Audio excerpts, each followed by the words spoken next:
கரூர் சம்பவத்துக்கு முன், கரூர் கரூர் சம்பவத்துக்கு சம்பவத்துக்கு பின். பின் ஏன்னா கண்டிப்பா பாஜகவுடைய நிலைப்பாட்டுக்கு ஆதரவாகவே கரூர் சம்பவத்துல எப்போ சிபிஐ வழக்கு தான் வேணும், விசாரணை தான் வேணும் அப்படின்னு ஒத்த காலில் நின்னாங்களோ அப்பதுல இருந்தே பாஜக கூட ஒரு இணக்கமான முடிவு வந்துட்டாங்களோ.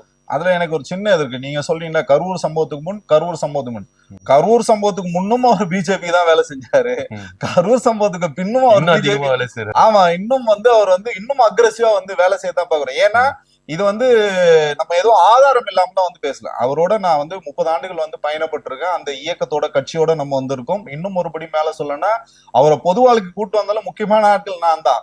அவர் ஜல்லிக்கட்டுக்கு நம்ம அவரை கூட்டு வந்திருக்கோம். அனிதா நீட்ல இறந்து போன தங்கை அனிதா வீட்டுக்கு கூட்டு வந்திருக்கோம். தூத்துக்குடி துப்பாக்கி சூடுக்கு நம்ம தான் ஸ்கிரிப்ட் ரைட்டு, முதல் ஸ்கிரிப்ட் ரைட்டு நம்ம தான் அவருக்கு. நம்ம எல்லாம் நம்ம கொடுத்துருக்கோம். அப்ப நம்ம என்னதான் நம்ம அரசியல் மயப்படுத்தணும், இது ஒரு திராவிட மண்ணு, இது ஒரு பெரியார் மண்ணு, இது ஒரு சமூக நீதி மண்ணு, இங்க ஒரு கூட்டாட்சி தத்துவம் மத்தியில கூட்டாட்சி, மாநிலத்துல சுயாட்சி அப்படின்னு நம்ம என்னதான் நம்ம சொல்லி கொடுத்தாலும் அவரு எண்ணங்கள் முழுக்க எங்க போகுதுன்னு பாத்தீங்கன்னா யாரோ ஒருத்தர் டிபெண்ட் பண்ணி தான் இருக்கணும். சினிமாவா இருந்தாலும் சரி அப்பாவை டிபெண்ட் பண்ணி தான் வந்தாரு. அரசியலா இருக்கட்டும் பாத்தீங்கன்னா அவங்க அப்பா தான் எல்லாமே அவருக்கு இருந்தவர். அரசியல் கட்சின்னு வர்றதுக்கு முன்னாடி பாத்தீங்கன்னா அப்பாவை கழட்டி விட்டு புஷியானந்த டிபெண்ட் பண்ணியிருக்காரு.